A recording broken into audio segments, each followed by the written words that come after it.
debate will be judged by a panel of 2 adjudicators, who are Mr. Barnett and Ms. Selge. The topic of this debate is that big business should remain neutral on social issues.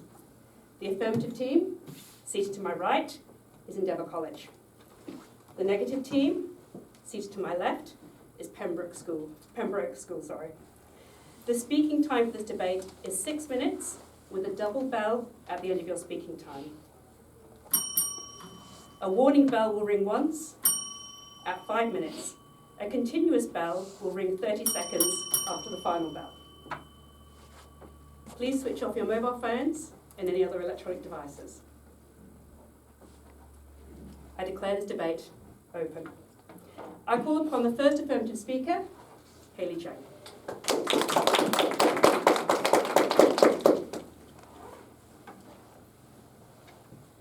Good evening, ladies, gentlemen, and Madam Chairperson. The topic of tonight's debate is that big businesses should remain neutral on social issues. We, the affirmative team, strongly believe this statement to be true. We define big businesses as groups of entities that are linked to specific companies with a very high combined revenue. They are also powerful and influential, especially with regard to social and political impact, according to the Merriam-Webster and Cambridge dictionaries. We also define social issues as a state of affairs that negatively impacts many people within a society, according to the University of Minnesota. An example of this will be issues affecting specific social groups, such as the LGBTQ+ community. We define the word neutral as being impartial and unbiased in the event of a social issue occurring, according to the Oxford Dictionary. Tonight, as a first affirmative speaker, I will be talking about how big businesses have an external agenda in attempting to gain more profit, and as a result, will be biased. I will also be talking about the many financial detriments to the businesses themselves if they don't remain neutral. Our second speaker, Samantha, will be talking about how social issues will become increasingly commercialized and the negative impact on employees and the workplace if businesses don't stay neutral. And our third speaker, Flynn, will rebut the opposition and then summarize our case. My first point is on how businesses are biased through external agendas and how that negatively affects society. I'm sure that everybody here knows that at the heart of every business, the objective is to make money. According to the International Monetary Fund, the essential feature of capitalism is to make a profit. It's also why we have jobs such as financial analysts, accountants, and business development management. But have you ever thought about how this emphasis on making money can greatly influence any opinion they throw out to the public? Take the fast food industry, for instance. McDonald's have made several attempts to align with health and wellness cause, promoting salads and healthy options despite its core business revolving around selling unhealthy, processed foods, contributing to obesity and blood sugar and pressure problems, according to The Guardian Medical News Today. KFC launched a campaign in 2010 selling pink buckets of chicken to support Susan G. Komen for the Cure, a breast cancer foundation, even though their products, being fried and processed foods, are directly linked to a higher risk of cancer, according to the cable news network. These examples of hypocrisy are also featured within the oil industry, with BP rebranding itself as environmentally responsible with its Beyond Petroleum campaign, despite being the world's largest producers of oil and gas, products which are known to be environmentally damaging, according to the Sydney Marketing Society. ExxonMobil has publicly admitted that the risk of climate change is real, while continuing to extract and sell fossil fuels. With all this focus on profit over people, the hypocrisy of these companies' actions is made apparent. Every business is bound to have an external agenda. And when you think about the irony of these companies' decisions and social stances, this emphasis on profit comes to light. When companies take a stance on social issues, it is usually with financial gain in mind. My second point is that businesses actually lose money as a result of expressing non-neutral opinions. Across these past few years, we have seen time and time again of companies making the mistake of taking a stance on social issues and suffering the consequences due to customer and employee backlash. Take Target's LGBTQ+ merchandise controversy of 2023 as an example. According to The Guardian, they had released their Pride Month merchandise, which resulted in attacks and threats from conservative and anti-LGBTQ+ groups, including confronting workers and tipping over the displays. In response to this, Target was forced to adjust items in their store and move displays to the back, which only resulted in further backlash from customers, with civil rights and LGBTQ+ groups scolding the company for caving in, according to NPR. All of this has resulted in Target losing approximately $9 billion in market value in total, along with Target sales dropping by more than 5% in the second quarter, according to Fox Business. This was a massive blow to the company, with the backlash causing financial damage and long-term reputational harm. And that isn't the only example of a major financial loss. Gillette, a popular razor company, released a campaign addressing toxic masculinity, encouraging men to challenge traditional norms and promote respect and equality. According to The Guardian, this campaign faced backlash, overwhelming criticism on social media, and the campaign video quickly gained over 713,000 dislikes on YouTube. Gillette's parent company, Procter & Gamble, later revealed they took an $8 billion write-down in that period, with the campaign being cited as a major reason for the loss of market share. In addition, Bud Light, the top beer brand in the United States, experienced a boycott as a result of a social media promotion conducted with Dylan Mulvaney, a TikTok personality, and a transgender woman. In the month following this backlash, Bud Light's sales fell approximately 18%, losing its status of top-selling beer in the United States for 20 years, according to the Evening News Network. When large businesses take a stance on social issues, they suffer for it. As you can see from the examples above, even the slightest hint of bias can cause social disruption and billions of dollars lost. This loss of money and reputation doesn't only affect management. It affects the business, the investors, the shareholders, even the workers. Just with businesses remaining neutral, all that hardship can be avoided. So, ladies and gentlemen, Madam Chairperson, as you can clearly see, big businesses should remain neutral on social issues because they often have external agendas that can negatively impact society and because they face the risk of losing large amounts of money due to backlash and boycott. Thank you.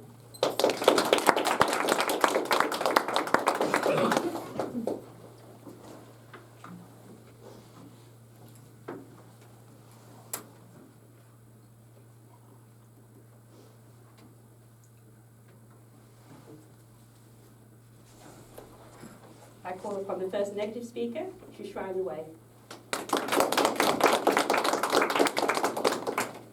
Good afternoon, Madam Chairperson, ladies and gentlemen. The topic for this debate is that big businesses should stay neutral on social issues. We, the negative team, strongly disagree with this statement. We agree with the definition given by the affirmative team. The first affirmative speaker has tried to tell you that the main goal of a business is to make money, and hence having an opinion on social issues is unnecessary.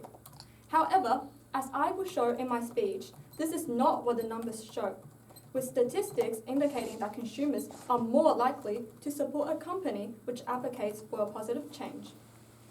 Similarly, employees will be driven to work harder for a business that works for positive change, thus creating a more successful business in terms of revenue, workplace, and customer satisfaction. Today, as first speaker, I will be addressing that when big businesses do not stay neutral on social issues, it will drive positive social change. My second point will be that businesses will inspire to innovate internally. Our second speaker, Sebi, will argue how it will increase consumer and employee satisfaction, and that businesses will be more successful. Our third speaker, Vanuka, will rebut and summarize our team's case. Now on to my first point, that by not remaining neutral on social issues, big businesses will drive positive social change. First and foremost, businesses have immense influence, resources, and power. They are able to reach millions, if not billions, of people worldwide. When speaking out on an issue, it will not echo within a small room, but instead resonate across other industries, businesses, nations, and the consumer market, sparking conversations, movements, and raising awareness. Big businesses are not just economic entities. They are also an integral part of the society, therefore having a responsibility. Because of this, they are morally obliged to push forward social change and contribute positively towards the world. That is also what consumers are increasingly believing in. The organization Customer Think ran a study asking respondents what they thought about brand activism. The results revealed that 83% of the respondents believe that big businesses have the ability to make positive social change. And more than half believe that they should be utilizing their platform to speak out on social issues. Furthermore, according to Forbes, 71% of Americans think that big businesses have a greater responsibility than ever to address social issues. An example of big business bringing positive change to society is Nike, speaking out about racial profiling and police brutality, for example, in ads featuring American civil rights activist and former football quarterback Colin Kaepernick. Nike was also one of the first big businesses to respond to unrest in the US following George Floyd's murder in 2020. The campaign put a spin on Nike's famous motto, saying, "For once, don't do it. Don't pretend there's not a problem in America. Don't turn your back on racism." And according to a study by Asymmetrics, the ad received an overwhelmingly positive response, with consumers aged 16 to 49 perceiving it as more empowering than 98% of all other digital advertisements. My second point is that by not staying neutral on social issues, it will bring forth innovation and encourage others to do the same. Innovation, as we know, is extremely important. It's what drives new ideas, fuels technological advancements, and transforms industries. When businesses actively engage in social issues, they are at the forefront of this very transformation. Tackling these social issues will involve businesses to take actions themselves, driving them to innovate and inspiring them to rethink their traditional business models and practices. For example, Unilever's Sustainable Living Plan, which addresses social and environmental issues, led to products and models that generated significant revenue growth, where the Sustainable Living brands grew 69% faster than the rest of the business in 2020. Furthermore, if a big business is leading positive social change and setting an example, it will encourage others to follow, creating a benchmark for other businesses within the same industry to aspire to, and creating a ripple effect that can lead to widespread change. According to eConsultancy, following the Nike example, where after their ad was posted, many other businesses followed suit with campaigns similar in tone and style. As the corporate landscape evolves, the demand for corporate social responsibility is not a passing trend, but a fundamental shift in expectations. Big businesses should not be accepting the status quo, but instead standing up for what is right when given the opportunity. Therefore, we, the Affirmative team, definitely believe without a doubt that businesses should not remain neutral on social issues. Thank you.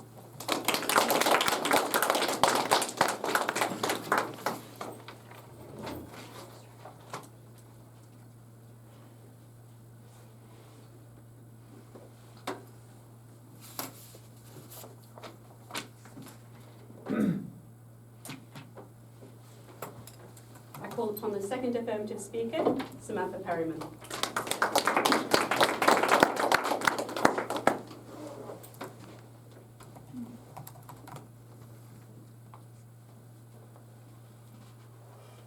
Good evening, ladies, gentlemen, and Madam Chairperson. The topic for this evening debate is that big businesses should remain neutral on social issues.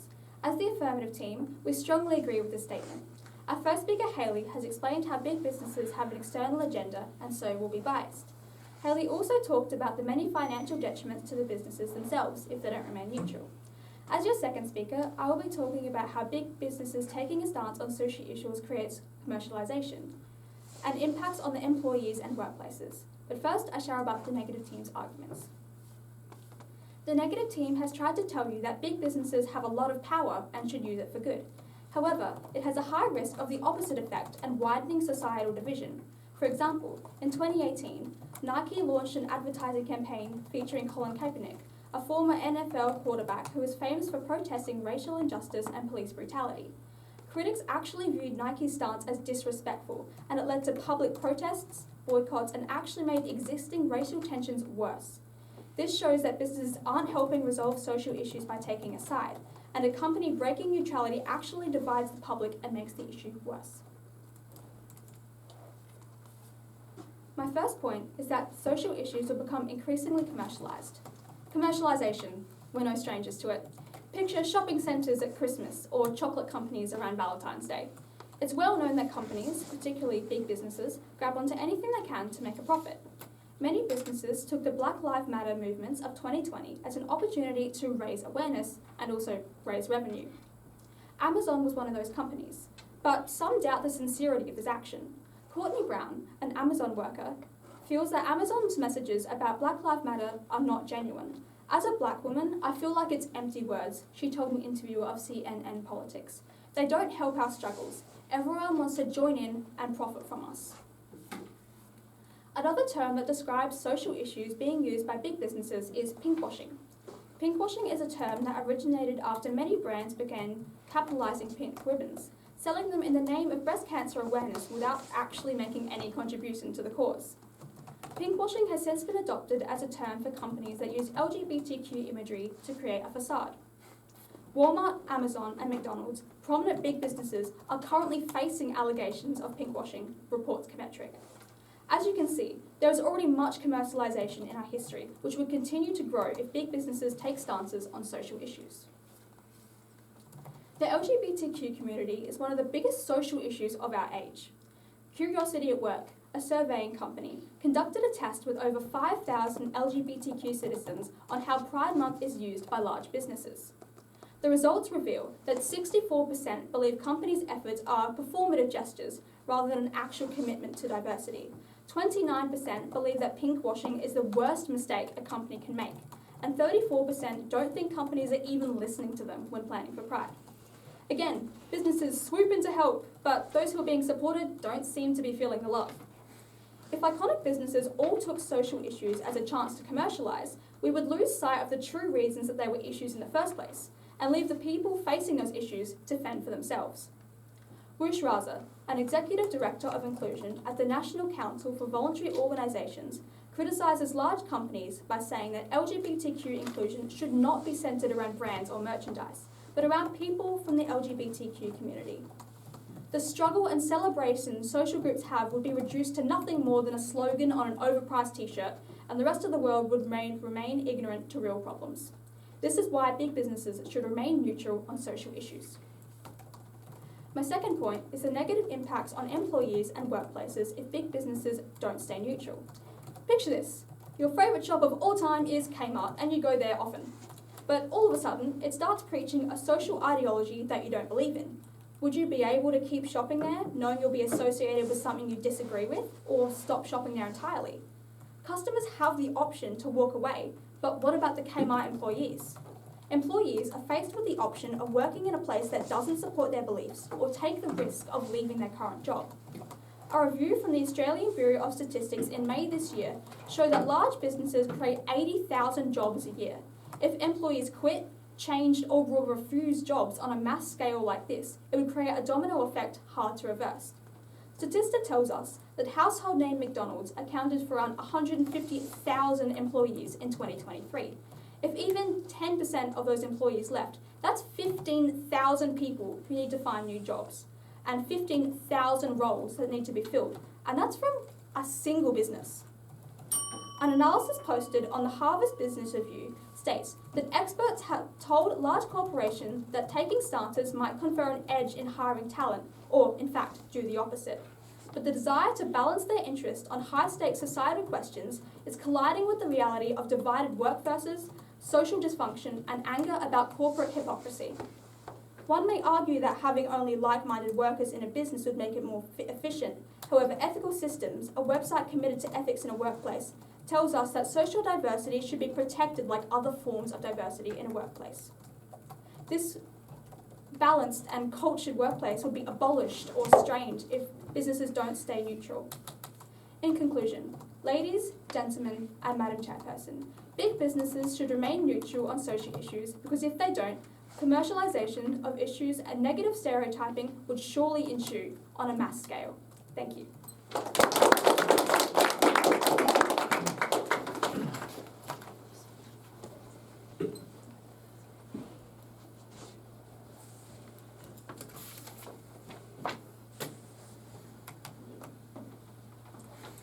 I call upon the second negative speaker, Sebi Trang Ho.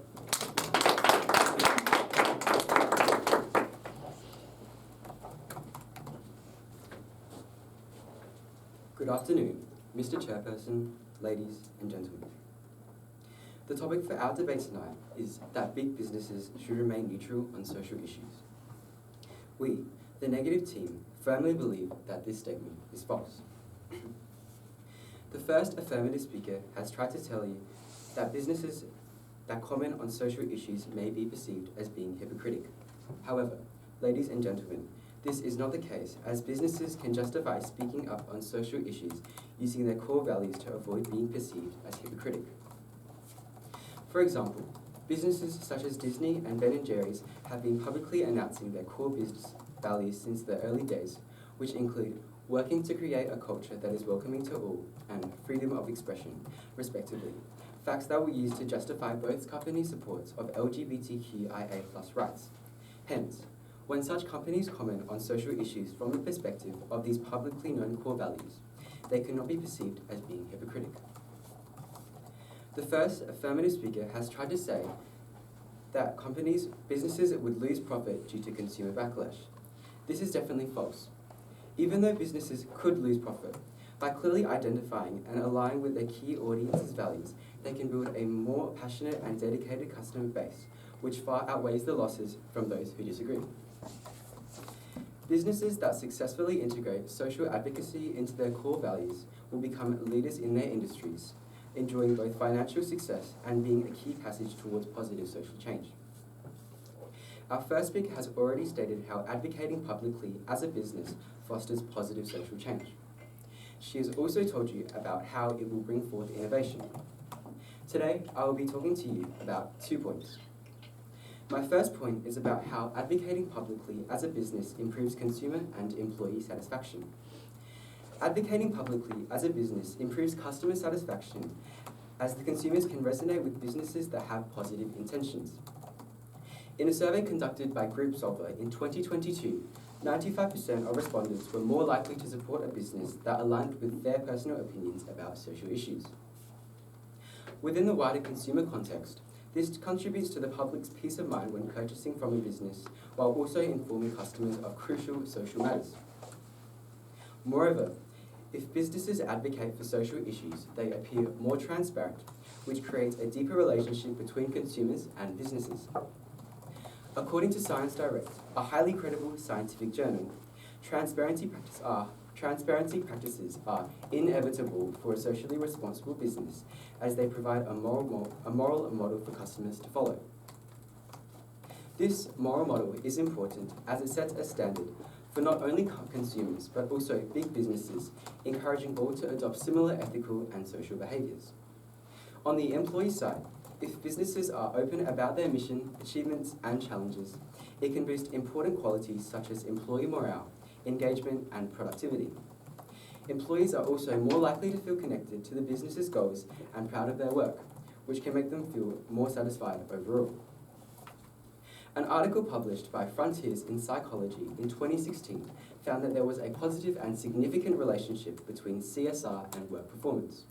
CSR, or corporate social responsibility, is a way of describing how companies measure and control their impact on society. The article also found that CSR has the strongest impact on employees when it allows them to show their whole selves at work. When employees can be their authentic selves at work, they are more likely to reach their full potential and contribute to a positive workplace environment, benefiting both themselves and the businesses they work for. My second point is about how advocating publicly as a business improves its success. According to Harvard Business School, 77% of consumers are motivated to buy from businesses that are committed to making the world a better place, while 73% of investors state that efforts to improve the environment and society contribute to their investment decisions. These substantial statistics show the significant impact business advocacy has on all types of demographics. Additionally, advocating publicly helps to make businesses stand out in a market crowd. Especially in competitive markets, being open about social issues can be the reason why consumers choose a specific brand. For example, Patagonia is an apparel retailer known for its upscale outdoor clothing and commitment to sustainability. While many companies claim to be environmentally friendly, Patagonia's consistent and visible actions, such as donating 1% of sales to environmental causes and donating 100% of its Black Friday sales to environmental causes, set it apart. As a result of Patagonia's commitment to sustainability, the business is seen from a positive perspective that consumers are more likely to buy from. Ladies and gentlemen, let me reiterate, 77% of consumers are motivated to buy from businesses that are committed to making the world a better place. Moreover, consumers are willing to buy at a greater price from an advocating brand because its goals resonate with them. Not only does this distinct positioning in the market help Patagonia stand out in a competitive market, but it also generates media attention, furthering its public visibility. So, Madam Chairperson, ladies and gentlemen, in conclusion, we strongly believe that big businesses should not remain neutral on social issues. When businesses take a public stand, consumers and employees can connect with them on a deeper level, encouraging transparency and good workplace practices. Additionally, by speaking out, businesses can stand out positively in a market crowd. As Richard Branson, the CEO of Virgin Airlines, once said, "The only mission worth pursuing in business is to make people's lives better." Thank you.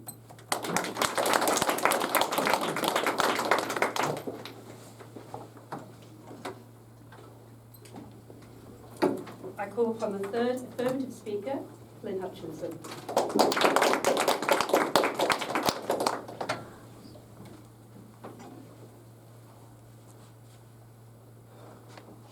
Good evening, ladies, gentlemen, and Madam Chairperson. The topic of this evening's debate is that big business should remain neutral on social issues. As the Affirmative team, we strongly believe this statement to be true, for reasons explained. As your third speaker, I'll be summarizing my team's case, but first, I shall rebut the opposition's points. The negative team has tried to tell you that taking a side on social issues would strengthen companies' branding and boost their reputation. There may be some cases of this happening, but damage in reputation is actually a lot more common when taking a side. This is shown with Disney's 2022 LGBTQ controversy, Target's 2023 Pride Month controversy, Starbucks' 2018 racial bias training controversy, just to name a few. These companies suffered major reputational damage and significantly dropped in market value as soon as they took a side. There is more examples of significant backlash than there is of that boost of reputation when it comes to big business breaking neutrality. The negative team has tried to tell you that their employees would want their companies to fight for their values and uphold them. However, in September 2020, a cryptocurrency business, Coinbase, publicly declared that the company would adopt a mission-focused approach, saying they would avoid engaging in broader societal issues unrelated to its core business. Employees who disagreed with this stance were given the option to accept a severance package and leave the company. The response, however, was telling. Their CEO, Brian Armstrong, reported that the company had not only retained the vast majority of its workforce, but had also seen increased productivity and focus after the policy was implemented. This proves that employees actually want their companies to stay neutral, and also that doing so increases productivity. The negative team has tried to tell you that companies will follow their core values and therefore will not be being hypocritical. Core values are the fundamental beliefs that outline how the company interacts with its stakeholders, employees, and customers. And taking a stance on social issues based on these values is simply outside of the scope of what the core values are determined for. Additionally, the common company core values are respect and inclusivity, for example, which a business would be directly disregarding by taking a stance on a social issue, as, at the very least, portions of their workforce and customer base will feel disrespected and be alienated from the company. The negative team has tried to tell you that there are examples of companies benefiting from a social stance, like Ben & Jerry's. However, these companies have built their identity around activism and their social stances, unlike almost every other big business. They don't face the risks of angering employees or polarizing customers because the activism is expected of them and appeals to their more activist customer base, which can't be said for other big businesses that aim for mass appeal and maximum profit. Because of their vastly different ways of operating, these companies are not good examples for other big businesses to follow, as shown by Bud Light's 2023 controversy, Target's 2023 controversy, and much more. A big business should actually expect to see a drop in reputation and market value after breaking neutrality. The negative team has tried to tell you that businesses will contribute positively to society by taking a stance on a social issue. But a company taking a stance on complex and nuanced social issues would be more likely to have a negative effect on society. As our first speaker, Haley, mentioned, businesses are made to profit. And this external agenda means that the stance they present on social agendas will almost guaranteed to be made to benefit them and not the general public, despite how public-focused it may seem. Businesses should be contributing positively to society by providing goods and services to the people, as they always have, not by suddenly providing biased opinions on social issues. The negative team has tried to tell you that businesses will increase customer satisfaction by taking a side. A business not remaining neutral on an issue actually leads to something called polarizing their customer base instead. There might be a short-term benefit of this polarizing if most customers agree with the stance a company takes, as these customers become more loyal for a little bit. But because a customer base is generally very opinion diverse, especially in a big business, there is actually a very high risk of mass boycott. As shown with Bud Light's 2023 controversy, boycott is very likely if a stance is taken, and this will lead to a significant drop in sales. It simply isn't worth risking for a slightly more loyal customer base, which will only be short-lived anyway. The negative team has tried to tell you that taking a stance on social issues will boost employee morale and unity. This may be true in some circumstances, but big businesses have a lot of employees, and therefore it is almost guaranteed that at least some of their employees will disagree with their company's stance. This is true for even the most tame issues, and the amount of employees angered multiplies as more generally divided social issues like abortion are addressed. As history shows with Google's 2019 strike, a group of unhappy employees, even a small one, are likely to go on strike, disrupting company operations and cause financial damage, even in the best case scenario. And this damage is not worth having that slight increase in workplace morale. Our first speaker, Haley, talked about how external agendas heavily influence the social stance a business takes, and how businesses often lose money and reputation from breaking neutrality. Our second speaker, Samantha, said that it would lead to excessive commercialization and therefore lack of real support, and upset employees of mass as they feel misrepresented by their company. So, ladies, gentlemen, and Madam Chairperson, I'm sure that, for the reasons explained, you can now clearly see why companies should most definitely remain neutral on social issues. Thank you for listening.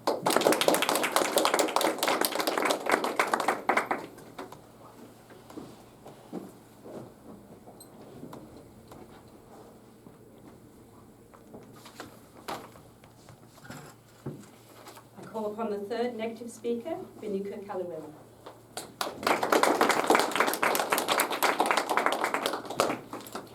Good evening, Madam Chairperson, ladies and gentlemen. The topic for this evening's debate is that big businesses should remain neutral on social issues, and we, the negative team, strongly believe this statement to be false. Tonight, as third speaker, I'll be rebutting the affirmative team's case and summarising our own team's case. Now, on to my rebuttal. The first affirmative speaker has tried to tell you that the main goal of a company is to make money, and hence having an opinion on social issues is unnecessary and could lead to time and effort being diverted from the main goal of profit. However, as our second speaker has already discussed, taking a stand on social issues can also drive long-term success in a business, with customers being in fact more likely to choose a company that is purpose-driven. As our second speaker stated, according to Harvard Business School, a whole 77% of customers are motivated to purchase from a business committed to make the world a better place, which will only increase the profit generated by a business that chooses to speak up on social issues. As he also said, a study published by the Frontiers in Psychology journal in 2016 found that there was a significant relationship between a business's corporate social responsibility, or CSR, and a positive workplace environment, benefiting both the employees and the business they work for.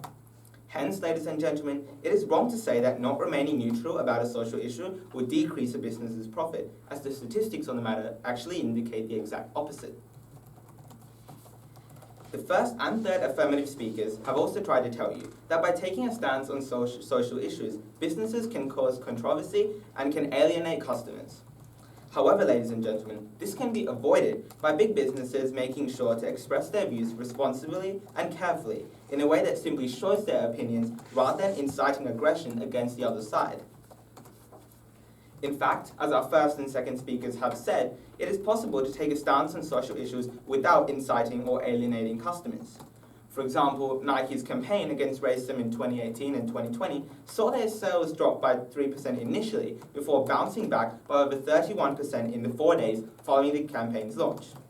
Hence, ladies and gentlemen, businesses can avoid alienating customers by responsibly expressing their opinions in a non-confrontational manner. The second affirmative speaker has tried to tell you that by speaking out on social issues, businesses will be perceived as taking advantage of the situation to make profits. However, ladies and gentlemen, this is far from the case. All businesses have core values that they have aimed to uphold, sometimes even before a social issue arises. By speaking up about a social issue, businesses can show that they are more sincere by aligning with these core values. For example, according to their website, Ben & Jerry's, the famous ice cream business, hold freedom of expression and achieving equity as their company's key values, a fact that has not changed since the business's advent in 1978. Hence, ladies and gentlemen, it is no surprise that Ben & Jerry's has been recently active in advocating for LGBTQIA rights. After all, it aligns with their goals perfectly. As can be seen, it is wrong to say that businesses will be perceived as taking advantage of a social issue, as they are really ensuring that their actions align with the core values they have always upheld. The second affirmative speaker has also tried to tell you that although businesses may have one opinion, the individual employees may not necessarily align themselves with these views. However, ladies and gentlemen, once again, consider this. Businesses only express views about social issues in a way that aligns with their key values or qualities. For example, according to Disney's website, Disney's core values include, and I quote, working to create a culture that is welcoming to all, which promotes respect for one another regardless of identity. Hence, once again, it should not come as a surprise that Disney strongly supports LGBTQIA+ rights, which, with company core values and aims being widely known to the pub and publicized by all businesses, employees can easily choose to work in a business that they feel aligns with their own values. That way, even if businesses choose to take a stand on social issues, these will align with the employees' personal views and beliefs as well. In the worst case, ladies and gentlemen, if some employees do not align themselves with the business's opinion, employees are free to hold their personal opinions. It is possible for a company to support specific causes while still respecting and accommodating individual employee opinions. Clear communication and policies can help manage any potential conflicts between company positions and employee views.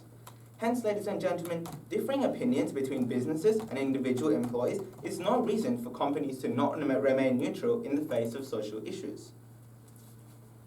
The third affirmative speaker has tried to rebut our first speaker's point about business causing positive change by saying that such businesses which speak out about social issues can also cause negative actions and incite negative movements through their influence. However, ladies and gentlemen, as our first speaker has given examples about Nike's campaigns in 2018 and 2020 against racism in the USA, this is false. Far from inciting negative actions, these campaigns were perceived as being more empowering than 98% of all other digital campaigns by consumers aged between 16 to 49. Hence, ladies and gentlemen, it is wrong to say that businesses will incite negative movements through their big influence. Now, I will summarize our team's case. Our first speaker told you about how big businesses will have the power to influence and empower, which can be used to catalyze positive change concerning social issues. She also provided historical examples of this positive change being achieved, such as Nike's campaign against racism in 2020. Her second point was that businesses taking a stance on social issues can lead to innovation in both social and financial sectors, with businesses that integrate and address social issues growing faster than their neutral counterparts. Next, our second speaker told you that advocating publicly as a business improves consumer and employee satisfaction, with numerous studies that indicate this is the case. Finally, he showed that businesses can see financial success through expressing views about social issues. Hence, ladies and gentlemen, with all these benefits, big businesses should not remain neutral on social issues. Thank you.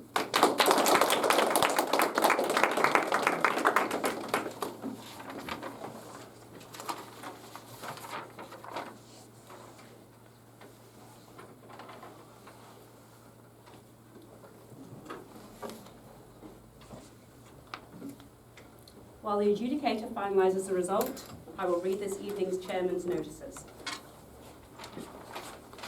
We are delighted to announce that the grand finals will be held in the House of Assembly Chamber, Parliament House, on Saturday, 21st September 2024. Year 10 and Senior, would you like to be an adjudicator for primary school debates in 2025? Adjudicating is great community service and it will help to improve your own debating. Sign up on the Debating SA website or at the desk at the front. Topic and side information for the semi-finals will be available on the Debating SA website from tomorrow morning. Please be sure to check your side and debate time information very carefully. Debates will be held here at the same venue next week.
I now invite the adjudicator, Ms. Selge, to come forward.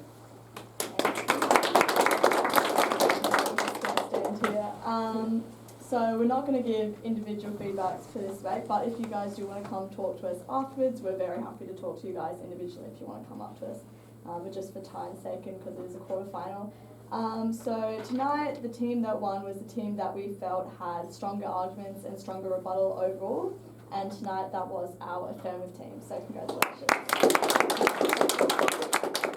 We also have a speaker of the night. It was someone we felt was a very confident speaker, very efficient, had really great arguments, and that was Samantha.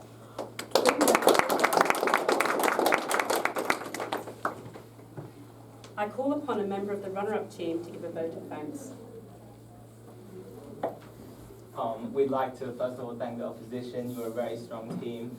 We'd like to thank the adjudicators. After all, you do spend your time coming to watch children argue, so thank you so much for that. Thank you to the audience for coming over here tonight, and thank you for Nazareth School for hosting today. Thank you. I call upon a member of the winning team to second that vote of thanks. First, I'd like to thank Dr. Whittle, our awesome coach so far this season, and for stepping in to be chairperson.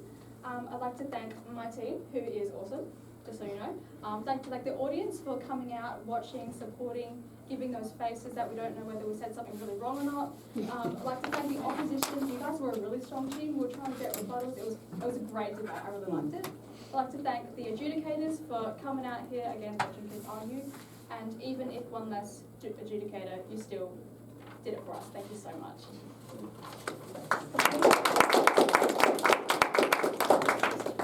Ladies and gentlemen, thank you for your attendance. I now declare this debate closed.